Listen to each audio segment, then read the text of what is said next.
Hi, everyone. Welcome back to my series where we're talking to my favorite people in the world of trampoline, tumbling, and double mini. Today is going to be my first interview with someone outside of the British team. And today we're talking to 2018 and 2019 world silver medalists on double mini, USA's Ruben Padilla. Hi, Ruben. How are you? Good. How are you? Not too bad. Not too bad. I'm grand. How are you getting on in America? How's lockdown? Or no, you probably don't have a lockdown at the moment, do you? You're training away. Yeah, training's actually going pretty well right now. Did you have to stop at all during this lockdown period? Like during the pandemic, was there any kind of lockdown in your area? Yeah, we actually had to stop for, I think it was like 2 months, Oh, was that it? maybe a bit longer. Yeah, Here, it's 'cause not too bad. we stopped a lot longer over here, but it just seems like from all the videos you've been putting up that you guys didn't seem to slow down much at all. Yeah. Well, you're one of the up and coming people in the world of trampoline, tumbling, double mini, and I think you're getting a lot of notoriety on things like Instagram and stuff from all your crazy videos. So I thought it'd be a good opportunity to start looking around the world at different people, and I think you'd be a really interesting person to talk to about your journey because I knew a few things about it, but I'm not quite sure about everything. So let's go back to the very, very beginning. So how did you get into gymnastics or trampoline, and what was your start?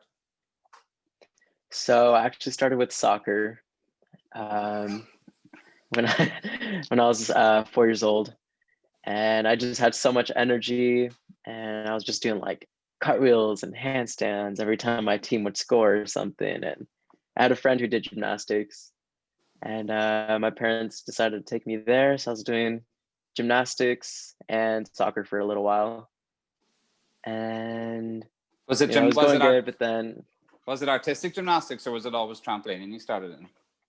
it was artistic gymnastics. So I did that from ages 5 to 9. Oh wow!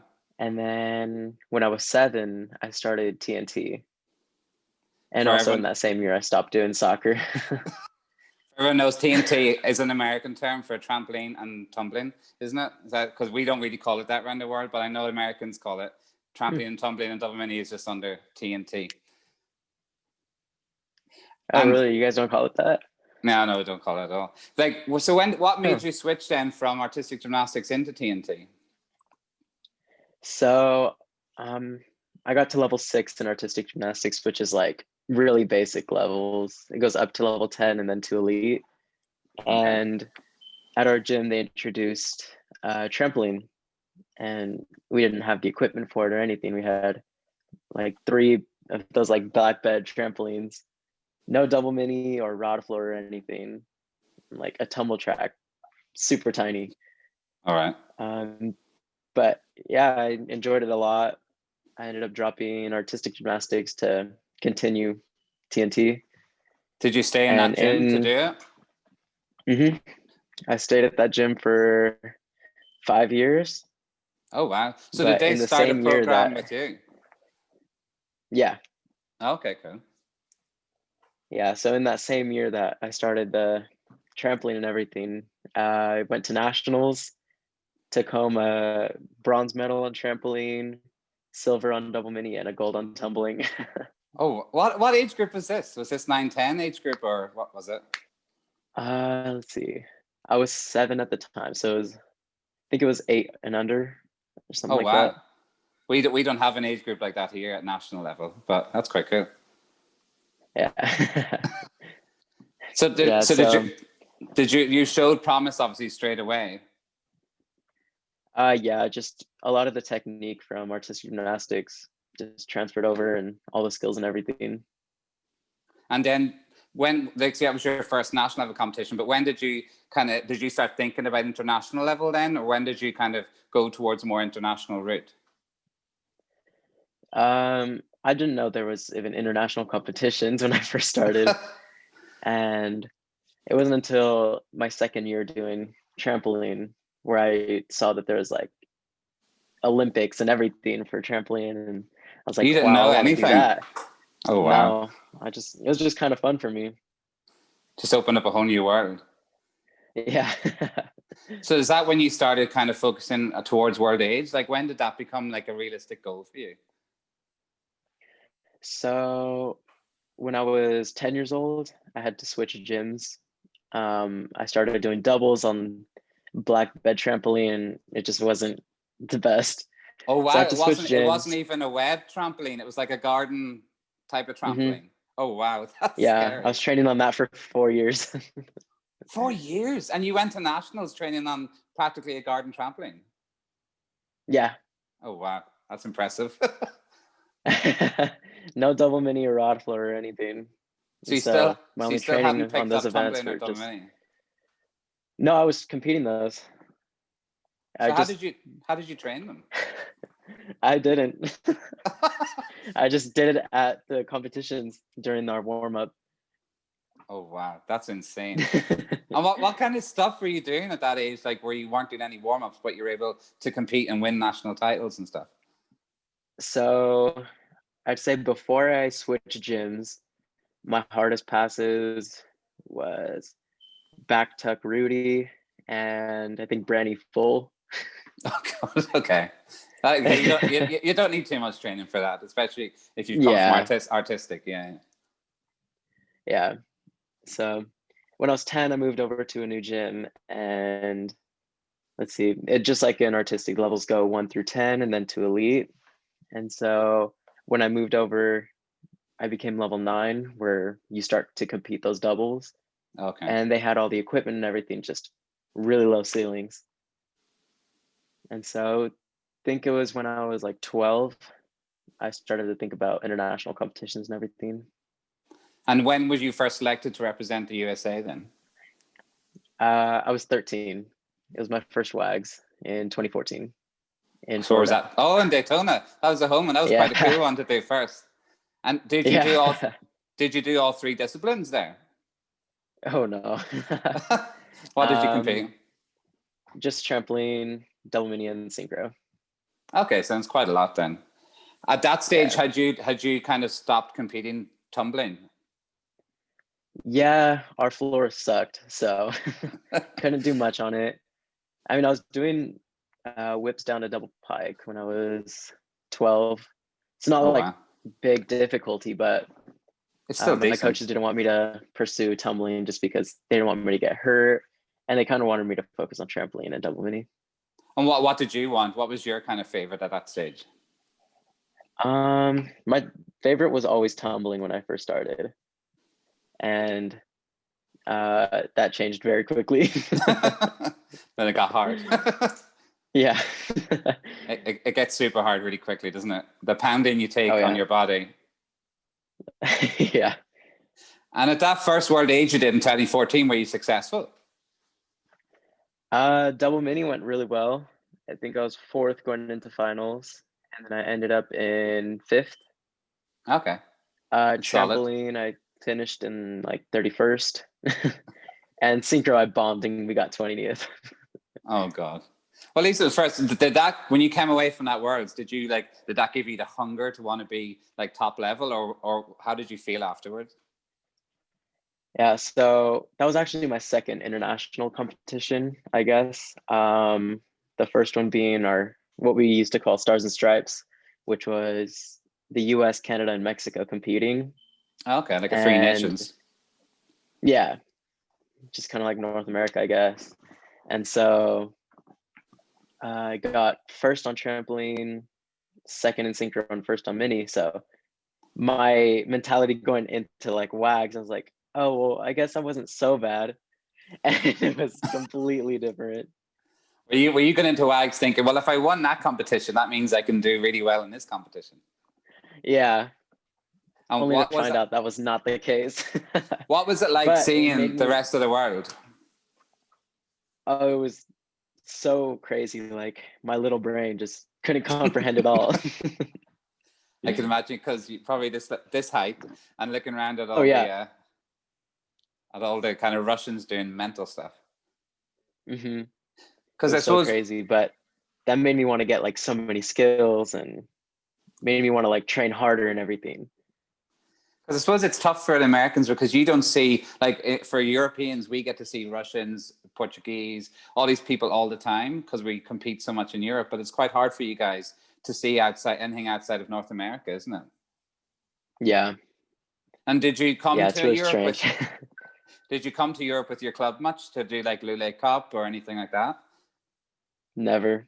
Or your net club never did that? Uh-uh. Because we go to quite a few of those with the British team, and we'd see a lot of American clubs there, you know, taking part. Yeah, a lot of my friends at the time, they would go out and do those competitions, and I always wanted to, but my coach, he just never really saw a point to it. So Oh, I wow. never really got to do those bigger competitions or anything. That's a shame. So, I like, know. when did you? Because I've heard the story about you that when you were a junior, you then switched and changed to a new city. Like you moved across the country, more or less, to kind of train in a different gym.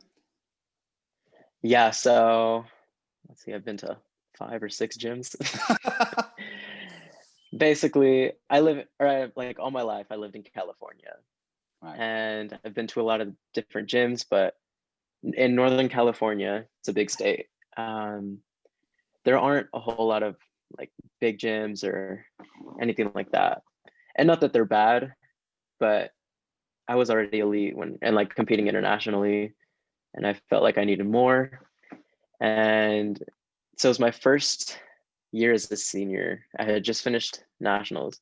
So in between nationals and worlds, I moved 2 states over. Wow. And yeah, I was 17 when I moved out. And you left your family. Obviously, your family didn't come with you. So Yeah. where did you move? What was the gym you moved to? So it's called Wasatch Trampoline and Tumbling. It's a really nice gym. I've seen it. I've seen the videos online. What made you choose that gym? What kind of made you be attracted to that gym in particular? So my coach at the time, Sven Nielsen, let's see, we just had left our gym. It just wasn't working out for either of us. And I wanted to stay with him. And Okay. so Becky Brown, who is the owner of Wasatch, she contacted him and they used to train together a long time ago. And then she was wanting the trampoline coach because their gym is a lot of like heavy on the tumbling side and everything. And he said, okay, well, if I'm going, I'm taking Ruben. And so we both went. What happened with like your living arrangements and stuff? Like where did you live, or how did that, like, who did you stay with? So let's see, I think it was the end of July. Yeah. I was staying with Caden. At a Tumblr? Caden Brown. And yeah, staying with him because we're friends since 2013.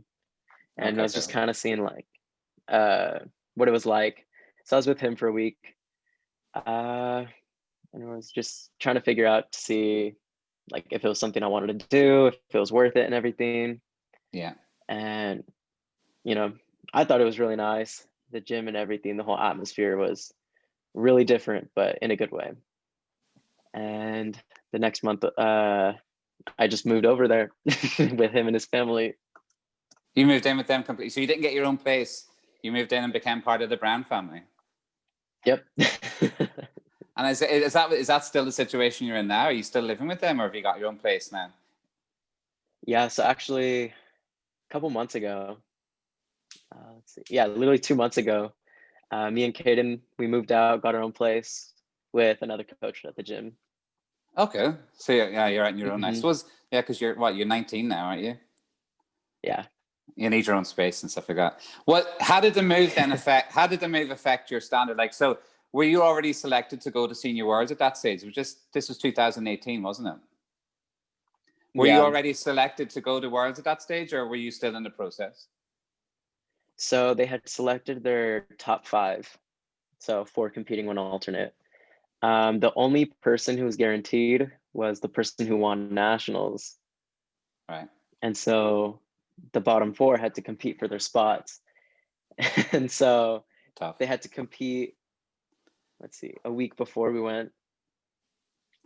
Oh, so that close? In Baku. Yeah, we were in Baku for our training camp, and we had 3 competitions in 2 days to see who would be competing. Where do you think, so when you first made the move over to this new gym, where would you have ranked yourself, do you think, in that 1 to 5? Would you have been up near the top? Like, were you confident of your spot at the Worlds? Yeah, I put myself as number 3. Okay, so you kind of were confident enough. But then obviously we all know that when you went to Worlds, I kind of knew who you are, but didn't really. And then, I was there as a coach with the British team. And then all of a sudden you're just doing this mad stuff. And I didn't know, I wasn't kind of aware of that. You were at that level. Did your level change completely when you moved to new gym? Did you up your game a lot? Oh, completely. 100%. We had to send in our, like, some forms of like what passes we were hoping to like compete and everything. And so I remember we were at the training camp and everyone was like, how are you going to do those passes? Because at nationals, I was doing like full Brandy Pike, triple tuck, and half up Pike Miller. Let's see, my finals passes were full Brandy tuck, triple Pike, and ready out Pike, full straight. Not bad passes, but definitely not something you would see at like Worlds or something. Well, it's not something you would expect to go into a final. Yeah. And so between nationals and Worlds, it's like 4 or 5 months apart. Yeah. I was doing triples and full Rudy to like triple tuck. And what do you think changed? Because obviously you had the same coach. What do you think changed in that move going into that gym? Like, why was it so different? So a lot of it was equipment. Equipment was a big part of it. Actual good trampolines of DMT. Yeah. But not just that, kind of just like the atmosphere I was training in. It had a really big effect on it. Yeah. The elite environment or the high performance environment is something that's quite big in coaching at the moment. And it makes a massive difference, doesn't it? Yeah. So like at the gym I was at before, I was the only elite. We had some like lower level athletes and like a lot of younger kids. And so I was like the person that everyone looked up to, but obviously there was like no one kind of pushing me or anything. Yeah. And so when I moved, I had like Caden and like Zeke Dayton. Trying to think. Another person was like Eliza, who's tumbling at the time. Yeah. To have like so many elites in one place, it was really nice. it creates that atmosphere, and you know, you've got training partners all of a sudden, as opposed to even though you train with younger people, it's not the same. So going into 2018, like, were you nervous? Like, did you think that you belonged there, that you could compete, that you could do as good as you did? No. To put it simply, no. I was just kind of there. I didn't even think I was going to be making world championships, but you know, I was there, and my only goal there was to make finals. And even then, I was just like, if it happens, awesome. If not, that's fine. You know, I'm just happy to be here. But yeah, I saw like Zolomon and Diogo and all these amazing athletes in one spot, like for the first time ever. Was it daunting? Was it daunting? Did it make you nervous, or did it make you hyped? Both. Nervous because I was like, wow, I have to compete against these guys. But like also at the same time, it was super exciting because like now I'm like with the big guys and, you know, competing against people I watch on TV. All of a sudden you're up there with them, you're a senior, and you probably still felt like a junior. That first year, it's tough, isn't it? Oh yeah. you feel like you're an imposter or something. Yeah, seriously. And what did it feel like then? Because obviously you made the final in 5th place, wasn't it? 7th place? I was originally in 7th, but I think the 2 per country put me in 6th. Yeah, put you up 6th. So did you go into that final, did you think you had a chance at a medal? No, I had not a clue. Because both of my passes that I did in finals that year, I had never done before. Not in training or competition, ever. Not in training? No. What? This is not a good lesson for gymnasts at home. But why? Like, what made you try these new passes? So the passes I had in prelims, let's see, I've done, like before I competed them, I had done them once or twice at the gym, And then I had to do them like multiple times every day for the training camp. So I think that really helped. So they were consistent enough for prelims. Finals, my passes were triff tuck triple pike, and before that I had only ever done triff tuck to like barely making a triple tuck in like a super cowboy position, and I was like, God, I'm ready. you just super And hyped. then the second pass was full Rudy full originally, and then my coach calls me the day before. He was like, so you made finals, you suck at twisting. Let's not do full Rudy full. I know you could triple out of anything, so just do triple tuck instead. Oh And so wow. I'd never trained that either. And did you have, And even in the warm up that day, did you even attempt the full passes in the warm up, or did you just go out into the floor hoping for the best?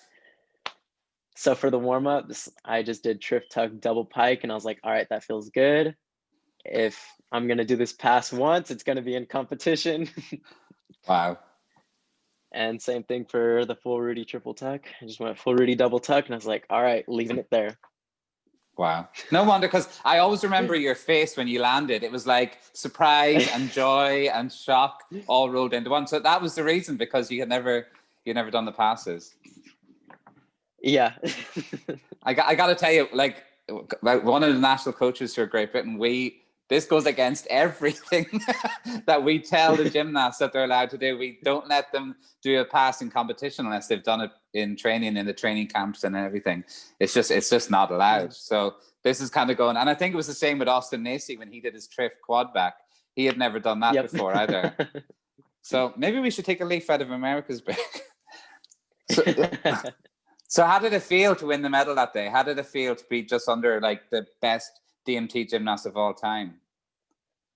I couldn't believe it. It kind of felt like a dream. Because I had never won a WAGS medal or anything like that before. And so to go straight to a world silver is crazy feeling. I remember on the floor as well, you were originally put in as third. And then what did it feel like to then get bumped up? Because I think they got someone's difficulty wrong, and then they got taken difficulty off, and you got bumped from third up to second, I remember. Oh yeah. So what happened with that was I think it was Vasily Makarski. He did I can't remember. I think it was full Rudy or full Bernie Straight Miller or something in finals. And he had repeated. His plan was to do a Miller plus. Okay. But he kind of bailed and did a Miller instead. So he didn't get the credit for that skill. And then he catch it up first. And then they got it after. I saw that I was bumped up to second, and I was like, yeah. How? Because getting a medal altogether is happy enough, but then to be bumped up, it's like getting another medal. It's amazing. I remember being on the floor, and I remember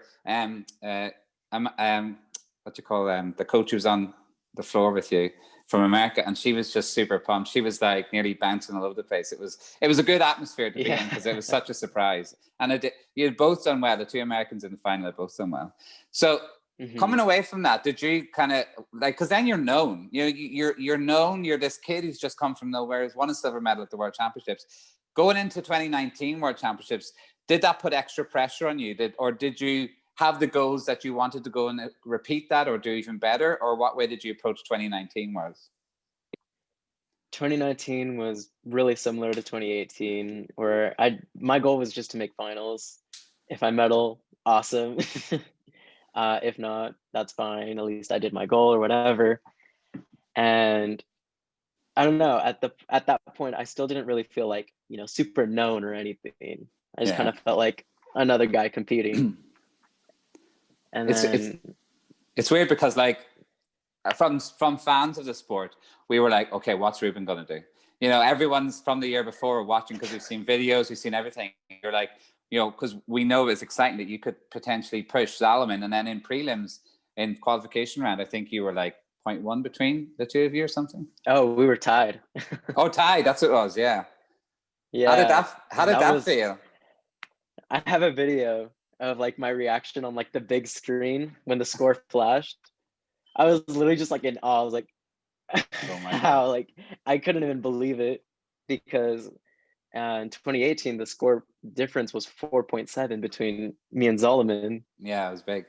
to being tied. And I know it wasn't as hard passes or anything, but still. Yeah, it's a score. Like the score is a score, you know.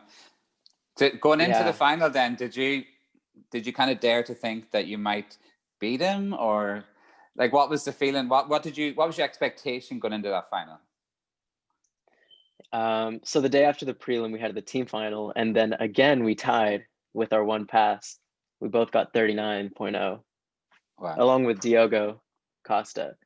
And then at that point, I was like, this could be possible if I do my passes. Like, it could happen. Not to get like my hopes up or anything like that, but you know, just it was a thought that I had, and we were only 1 point apart, which is a big jump from being 4.7 apart. Oh yeah, big time. And you did, like, I think it was your triff, half in triff, and it was like unbelievable. It was stuck in the box, and yeah. So for that first pass, you're gonna hate me. Never done it before. No, I think I'm gonna cut this bit out of the video. I know. Yeah. So I actually had never even connected out of a triff pike before that. Really? Other than a back pike. Wow. Pike, it was just a skill. But yeah, so my plan was like, what I had written down was triff pike, half triff tuck. Like if I could do that, amazing, awesome. And then my backup was to do the triple tuck, which is what I ended up eating. Yeah. And still a decent pass. I was like, okay, well, yeah. And I was like, well, if I end up doing triple tuck, I'll just do triff tuck, half triff tuck, because I know I have that consistent. Yeah. But if I were to do half triff tuck for that first pass, then the plan was to do a triff tuck, full and triple pike. Oh wow. Okay. So, and what was that like at that? Because I know your full and triple pike now is quite good. I judged the last month's fair flight. So I was one of your judges for, yeah. So I was one of your judges, and I saw it and I was like, okay, that's pretty good. And was it as good back then? Was it as consistent, or was it a risk? It was kind of a risk. I had never done either of those passes. Okay. But I mean, I've done triff tuck, full and pike with really early kick out, and I know I could have pulled it if I needed to, or if I wanted to, or anything. Yeah. I didn't do it in the trainings because I didn't want to like risk it during the trainings or anything like that. Just in case. And so, yeah. Ask you a question, actually. Would you ever do that in a trampoline routine? Do a routine that you've never trained, or is it only in double mini? Probably only double mini. Yeah. Just because, yeah, for double mini, actually, no, that's a lie. I've definitely done it for tramp. But at that level, at world level? 3 times. Oh, at world level, I would not. Oh, okay. World level, I would not. That's what I was thinking. I did it at nationals. Is that because you got stuck, or you just thought, I'm just going to chuck something big? So at nationals, I was like, after I was second going into finals, I was like, let's just do a 4 triff. Why not? My coach is like, you're stupid. Let's do it. Well, your coaches are probably more stupid. But it's you know, they go with it, so why not, you know? Yeah. And so let's see. It was a routine that I had never done before. And actually, I ended up changing the first skill because in finals, they have it weird at nationals where we compete with rhythmic and acro. Oh, I've seen the videos, yeah. Yeah, so it's like it jumps around. So it sucks for us because like their routines are so long and ours are really short. So we have to like try to stay warm and everything. Oh, so it's only one routine at a time. Mm-hmm. Oh wow, that's ages to wait, isn't it? It's awful. So what they end up doing is they only put like the bottom 4 in finals because they take 8, and they send them out as a group, and then the top 4 in the next group. It's a bit of an anticlimax, isn't it? A little bit. Yeah. And so I had to compete double mini, and it was already super tiring to have to wait so long and then have like the adrenaline jump up and down for each pass and everything. And then like 30 minutes later, I had to come back out for trampoline. God. And so I was like, okay, So the first skill that I wanted to do like in my routine for trampoline was, I don't even know what it's called. It's Jonas's skill from Sweden, the front Oh, full front full half. thing. Yeah. I don't think Yeah. I think it's just front full half. I think that's all it really is. Isn't it? Yeah, seriously. And so I was gonna compete that, and I was like, it's kind of inconsistent. So I ended up going with like a trifid out. And so at the end, I accidentally did a Miller plus instead of a Miller. How And do you I landed on my hands accidentally? and feet. Oh, Because I wanted to do it, and my coach was like, "Don't do it. It's not worth it." But then I did it. you live, you learn. So yeah, I mean, at that point, I was like, whatever. Actually, talking a bit more about trampoline, and you are, as far as I know, like you're one of the only true all-arounders at the moment in the world. Like, because you're putting up obviously world level trampolining, and you medaled in the Pan American Games, isn't it? For trampoline. You obviously have silver medals at 2 worlds for double mini. But like I've seen your tumbling passes recently, and they're competitive. Like there's 3 doubles, or you're doing multiple twists and stuff. Like, would you want to have an all around at the World Championships? Oh, that would be so cool. I would love that so much. Yeah, because there's a lot I wish of it was talk about a it. thing. Yeah. Really? Yeah, well, I don't think it's going to be a thing, but in all the podcasts and stuff over lockdown, and the stuff that Stephen Glickstein stuff is doing, they've had conversations about, what would it be good to have an all around, and I think there's a lot of people in favor for it. It would change the sport completely, but at the moment, you'd be the only contender in the competition. So I think it would Yeah, I be a already bit have my unfair. passes planned out. Oh, really? Yeah. Well, how do I'm you? not going to compete tumbling like this year because of the Olympics. I don't want to be dumb, get hurt, and like possibly miss it. So maybe the year after that. Well, that's what I was thinking about. I was wondering about, because on paper it looks like that the American team have a big job to get a spot at the Olympics, the boys team, and because the fact that the Canadians are ranked above means your continent already has a spot. So it's going to be tough for you to get. I was wondering, is that why you've kind of been allowed to do more tumbling, because the focus isn't as much on trampoline at the moment? Well, I only train tumbling like once every like 5 months. So I just kind of mess around sometimes at the end of practice. And you put out those big like passes. As far as like as far as like actual training goes for tumbling, I'd say it's like once every 3 to 5 months. Wow. And is that going to change? Because I saw you put up a thing saying, that you're not going to be, you're level 10 now. Are you tumbling or something? Yeah. So like, is that's that right before elite? Yeah. So are you going to try and go elite on the American circuit? Yeah. I at least want to go elite. Whether I compete like internationally or anything, I don't really care about that, because it would be a lot of work to have to do all 3. Yeah, that's like, how do you, at the moment, like, how do you balance? You say you only train tumbling every 3 to 5 months, but how do you balance trampoline and double mini? Like, how much of each do you do a week? So I train about 6 days a week, every day but Sunday, and so 4 of those trainings go to trampoline, and 2 of those go to double mini.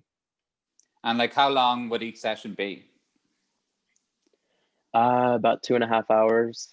The first 30 minutes is like a warm up, and everything. The last 30 is conditioning. Okay, that's similar to us then. That's what we do. But do you find there's pressure, I don't know, from federation or judges or anything like that, to specialize more towards 1 or 2 things? Like, is there, because obviously trampoline is the Olympic discipline, and tumbling and double mini are world games, they're not in the Olympics. Is there pressure from your federation for you to specialize? No, not exactly. It's more of just like, me personally, I just would rather, pursue trampoline because it's in the Olympics and everything. That's been my goal since I was 5. Yeah. And so double mini, I kind of just do like on the side. Just for fun? Well, not just kind of do on the side. I definitely love the event. It's like, it battles between my favorite for double mini trampoline, but like, I definitely spend a lot more time on trampoline. And going forwards, what would be your goals? Like, obviously, is Olympics your goals for trampolining? Yeah. And is it realistic? Like I just said there a few minutes ago that it's looked like the American men might not get a spot. What are the chances of getting a spot next year for the Olympics? I know there's one more qualifier, isn't there? Yeah. I just got an email today saying that I was selected to go to Baku, which is awesome. Oh, that's And in February, Italy. Yeah. And So Italy hopefully is I can redeem myself there. Italy is the last qualifier because Baku doesn't count towards the Olympics, I don't think, but Italy does. I think that's the way it's working. So it's kind of like one competition to get the points up. And I think it's what do you call the guy who's coached by Dimitri? I think it's his. Alexei. So he's kind of the closest, I think, to an Olympic spot at the moment. Yeah. So the way that we do it is we get points for a country, and once we qualify, if we qualify for the Olympics and everything, our Olympic trials are held at nationals, and we have to compete for the spot. Okay, so you don't get to keep it. So it doesn't matter if you're the person who's won the spot; it starts from scratch completely. Yeah. And do you think it's realistic that USA will get a spot at the Olympics, or is it kind of touch and go? Based on how we've been doing, I feel like it'd be cutting it close, but I believe that we can get a spot. Okay, so next summer, your big thing going into 2021 now is go to the Olympics. Yeah, that's the goal.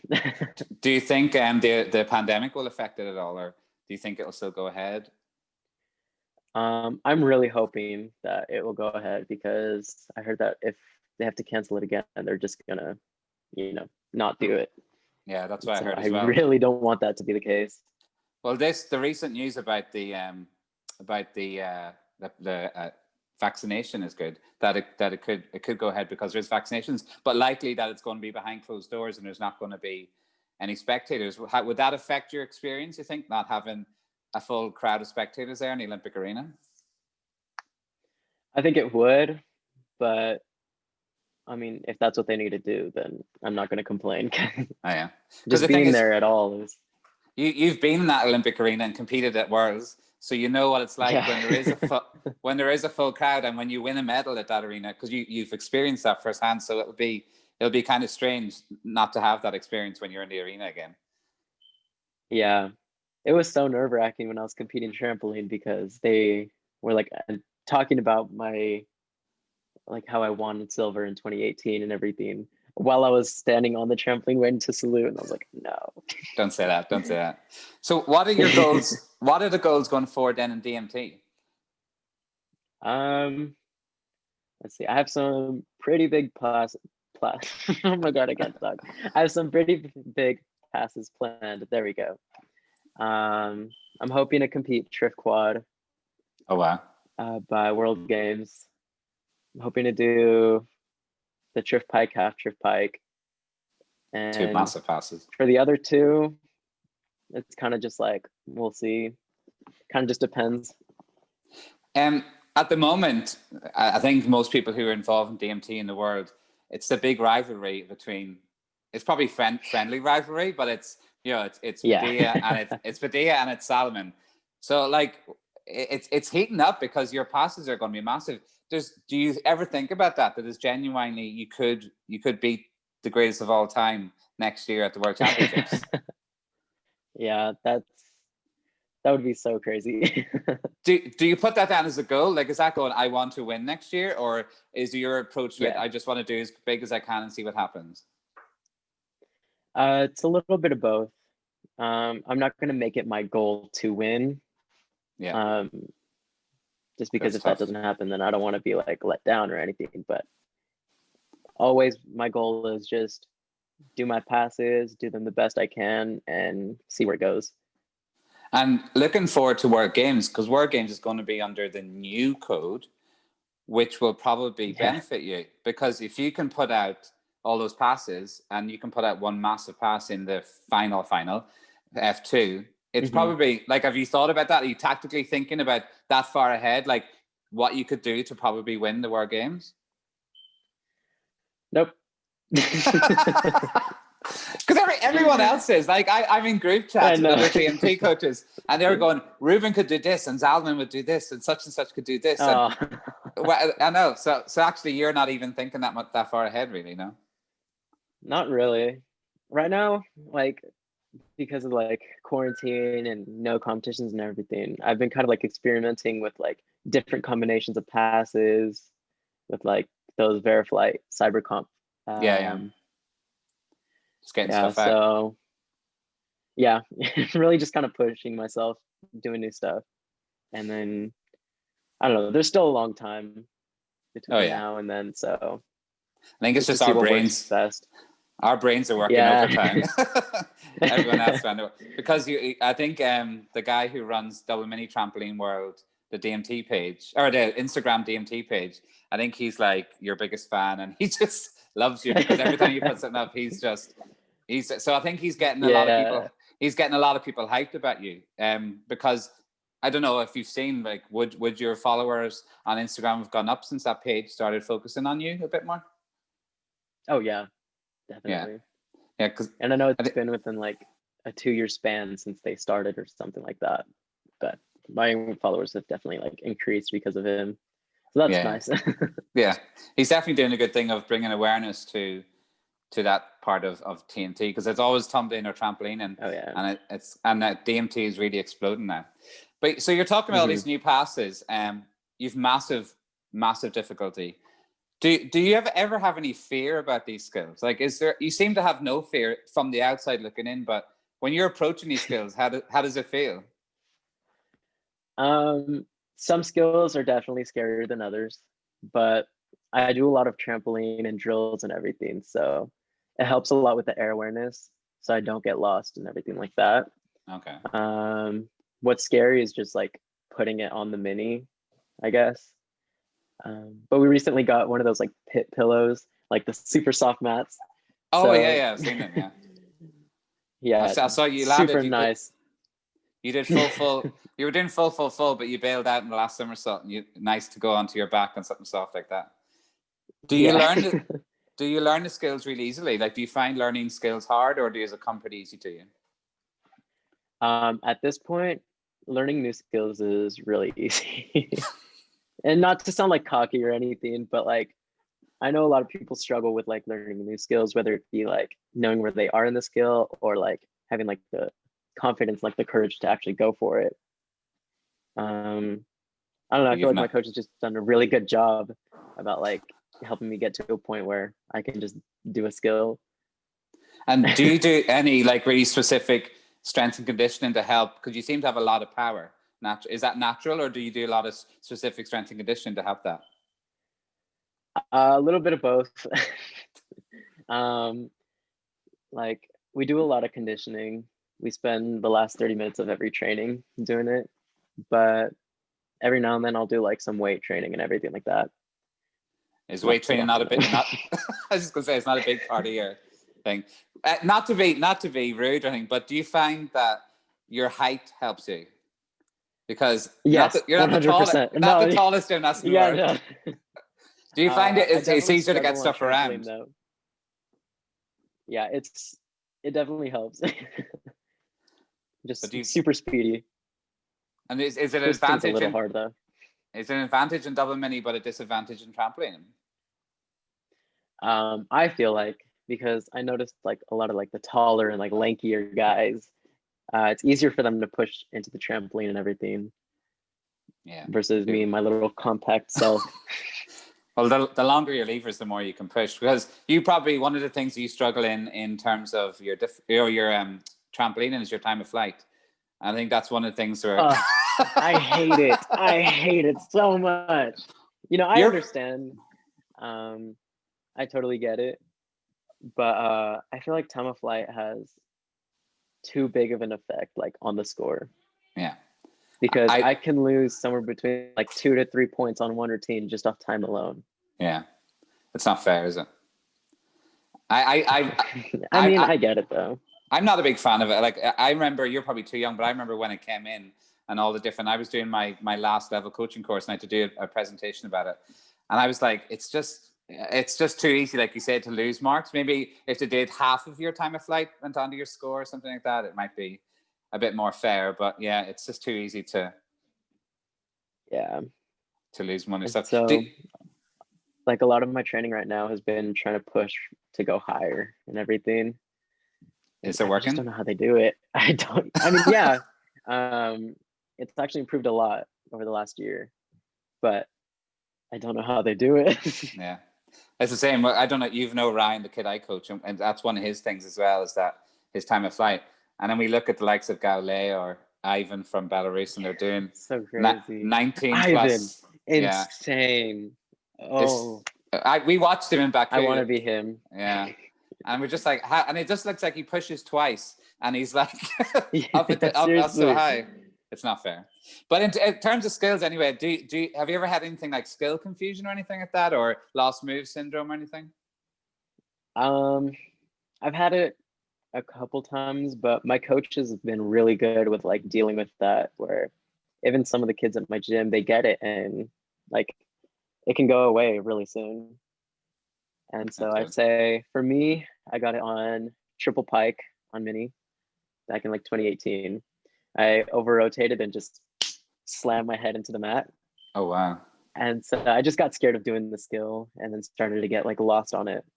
So he worked with me a bit. And let's see, I did one competition where I couldn't do it. And then by the next one, I had it. So doing it on at the World Final in 2018 when you'd never done it in that past, was that kind of skill confusion playing at the back of your head at all, or were you fine? At that point, I was fine. Is that And it's honestly, when I jump, there's like not much going on in my head. I'm not the brightest, I'll say that. And so my coach says, you're good at not thinking. Because when I start to think is when I start to like, get mental blocks and stuff like that. And he's just like, stop thinking. You're not good at it. yeah. There's a coach or he's a judge, sorry, from Great Britain, and he always say he got skill confusions as a gymnast, and he said the brighter gymnasts, it's worse for them because they overthink things and they think about it too much. Yeah. It's like for So, me, there's like always nothing in my head. I just do stuff. oh God. Well, obviously, if your coach phones you from across the world and tells you chuck a triple instead of doing your full fun, you just do it. So it's probably a good thing because you're not overthinking it and you can just get on with just doing it. Yeah, I remember we had a clinic at my gym and Stephen Gluckstein came. He was coaching the trampoline portion. He taught me a new skill. It was backwards, 1.5 front half. Right. Yeah. And he was telling me how he was like the first ever to do 1.5 front and then like Rudy out of it. And he did a And pipe. so, yeah. And then he got mad at me because I did it the next day. He spent so many years prepping it and you just did it. Yeah. And so after he had told me that, the turn after that, I did 1.5 front and then full down to back. That's like the drill for it. And he's sort of like going, I hate you. There's in terms of like, because you've got all these big skills, have you looked at, I know you said you haven't looked at the new code for double mini much, but have you looked at the new code for trampoline much, that there's no compulsory routine and it's just straight into your big things? Are you planning big routines for trampoline when that new code comes in? Yes, but also at the same time, like, I don't know, a while back I did an 18-0. Okay, And, good. as amazing as like that is, like, I'm really happy and like proud of myself for that. I've been wanting that routine for like 2 years now. But realistically, I'll probably still stick with like a fortress routine because of like execution. And for me, I struggle with time of flight. So throwing those big skills, I'm going to lose a lot of height and execution. So it's kind of like not really worth it for me. Between doing like a 17-2 to like an 18-0, that's like 8/10 difference versus what could be in execution and time. I saw the news, the latest fake newsletter that came out, and it's one thing that would be applicable to you is that you know how in DMT it's like worth in a triple 0.6 for doing an extra half twist, whereas in trampoline you get an extra 0.1. It's like, would you prefer to see the harder skills more weighted in trampolining, or the straight skills, for instance, getting more difficulty than it does at the moment? I definitely feel like trampoline difficulty needs some work. Yeah, big time. Because like I get that they don't want to raise it too much, because then you'll start to get people just throwing hard skills instead of nice execution and stuff like that. So I get why they're doing it like that. And I don't even know if that's why they're doing it or if that's just what they felt like it should be like. But the fact that the difference between a full straight and like a Miller plus is 4/10 is just like, Yeah. why? You know, you some people never get, or some people train for years to get their Miller plus, and all you get is 4/10. You're better off doing it a full straight, high and clean. Yeah, I think it takes away from the explosiveness and the excitement that double mini has, right. and it doesn't bring in the trampoline as much, which I think is a bit of a shame, because I love trampolining, but it's getting to stage now where a lot of the routines look kind of the same, if you want to say. Kinda. Yeah, they're all the same. The only difference is toe point at this point. Yeah. And I think for pushing for the Olympics and stuff like that to get it more spectators, people like you who can do massive difficulty, it's exciting to see that. We want to see you do a full at the end of your routine. You know, that's the kind of stuff we want to see. But if it's going to get you more points to do a Miller, you're going to do a Miller. Yeah. Yeah, seriously. So it's like, especially internationally, where you want to do well, and it's like, yeah, I don't know.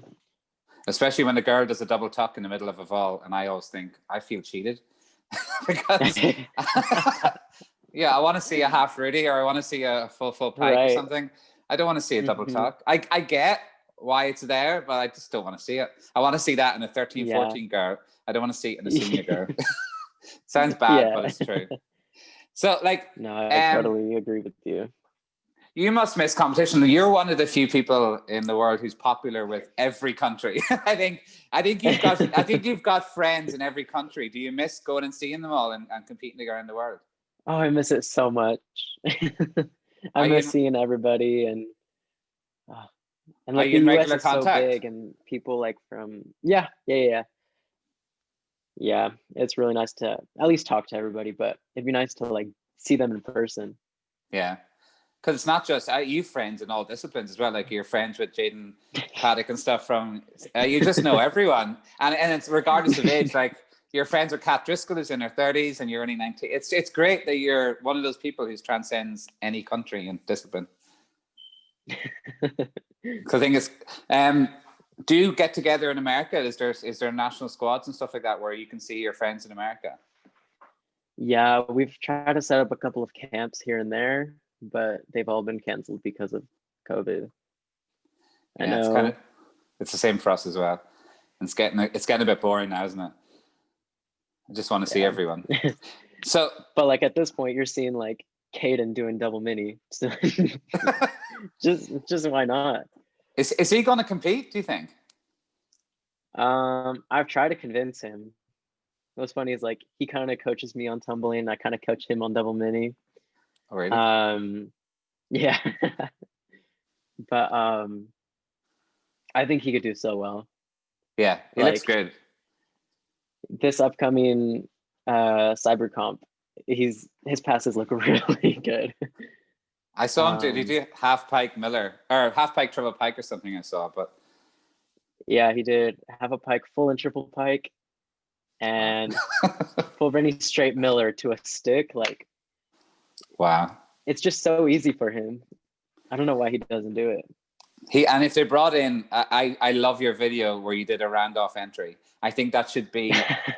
Like honestly, that should be in the rules, because I've seen Lena do round off double tuck. So there's one of my world age, my 13-14 gymnast, I got her the next session to do round off back tuck to see was it because she's tiny. Oh really? Yeah, because she's tiny. So I showed her the video and I said, let's try this, and she did. Like, it wasn't great, but she was able to do it. And she's so small. So I think it would change the sport completely, and it would be like for a girl to do round off full, or round off double tuck full. It would just be amazing. I would love to see it, but I'm not sure if it's going to happen. I think in the US they're allowing it next year. No way, really? I think so. Oh, that'd be so cool. Yeah. So what I'm wanting to do is like round off full straight Miller, And if you Yeah. think about it, that's more DD than a full bending straight Miller, which is Oh like yeah. one of the most like typical passes you would see at Worlds. And that's kind of crazy to think about. Like, and I wonder if they would give you like a bonus for doing round off entry because Yeah. of like how hard it is to do it. But even if they don't, I reckon it's still, like you say, Yeah. that's getting you an extra 0.4 in difficulty straight away. Yeah. It gets you from the 9.2 to 9.6, and everyone does the 9.2s now, like everyone. I think it would push that up a bit. We need to get rid of spotters. Well, I don't know That if could you've be a seen it. new way to mount. Have you seen it in the new rules in qualification 1? You can't repeat any skills regardless of where they are in the mini. So if you do a half Oh, really? oh yeah, so you can do that in qualification 2, but your first 2 passes has to be 4 unique skills. So it's going to take away spotters and stuff a little bit. Yeah. I mean, it doesn't really affect me because I don't use spotters anymore. Yeah. But let me tell you, when I didn't have like, I only had half outs. Spotters, not the move. No, it's not nice. So besides trampolining, what is your life like? What do you do? What do you do in your spare time? What hobbies do you have? What's a hobby? Is it just training and home for you? That's literally it. So I am a full-time student. I go to a community college. What are you studying? Kinesiology. Oh, cool. Yeah, brilliant. Yeah. So right now I'm just getting my generals done, like some math and English classes. So there's that. And how many hours a week is that? Is that every day? Every day. I mean, all my classes are online, so it's kind of like go at your own pace. Okay. But it's like a lot of studying for the test and homework and everything that I have to worry about. I train 15 hours a week, and then I also coach at the gym 20 hours a week. Oh wow, God, you've got a lot of work to do. Is that your main so I'm form? at the gym almost 40 hours a week. But I'm like there too, but I'm a coach. That's why I'm there. And do you get funded for your trampolining from the United States USAG, or do you have to just completely pay for yourself? I'm getting funded right now. Oh, they have like certain tiers that you have to like qualify for. So like for me, when I medaled at the Pan American Games, that shot me from tier 4, which is like the lowest one, to tier 1, which is the highest. Oh wow, really? It was that weighted that heavily? That's surprising. Because I don't think that would happen here. Worlds is kind of where ours is at, and if you don't get, I think Europeans is fine, but unless you get a placing at Worlds, you lose a lot of funding. So that's brilliant. Does that take pressure off? Does that take pressure off you having to do a lot of hours coaching? Like, would you drop some hours if it helped your training of your coaching? Yeah, it's definitely nice. Thank you, USA Gymnastics, for paying my rent. That's very good. But one other thing I wanted to ask you about before I go, because I kind of we're coming up to the hour now, so I want to let you go because I'm sure you've got things to do. But in your gym, what I've always wanted to know is, are your trampolines against the wall? Yes, they are. It's scary. How do you train on trampolines against the wall? You learn to stay in the middle or fly off the like front and the back. Is that not like, would that take you a lot of getting used to when you first moved there? So when I first moved there, I was just terrified in general to just be in a new gym. But right there next to a wall, I was like, I'm not gonna jump high at all. Yeah, because it's definitely gotten a lot easier. But like on one of our, actually 3 of our 4 tramps, we have like these metal beams that go up, and they're literally pressed up against the trampolines.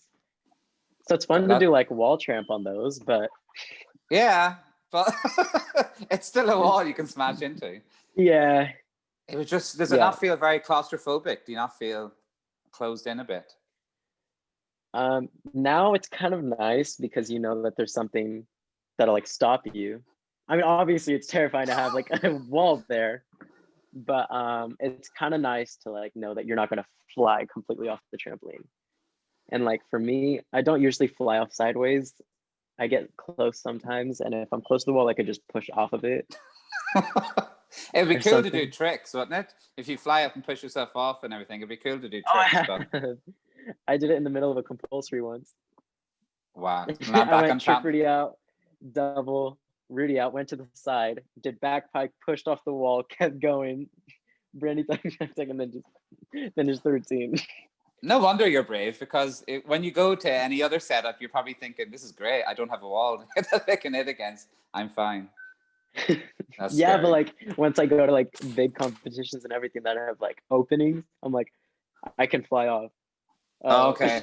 Probably would be a bit scary, wouldn't Yeah. it? So, Yeah. right. Okay, that's brilliant. Right, I've got through a lot of stuff there, and I've got to know a lot about, because obviously from the outside looking in, we don't always know the story behind all the achievements and what you've gone through in the moving and doing passes for the first time in competition. So it's quite interesting to get to know you a little bit and hear about your journey. And thanks for being the first person outside of Great Britain to do my interview series. It was quite Anytime. cool. And hopefully, after you win Worlds and after you win World Games, we'll probably have to catch up again. Hopefully. Cool. Let's just hope for the best. We'll see what happens. Well, thanks very much for joining me today, Ruben. And hopefully I'll see you next year, maybe Baku or in Italy. Yeah, see you soon. Okay, see you there. Thank you. Great.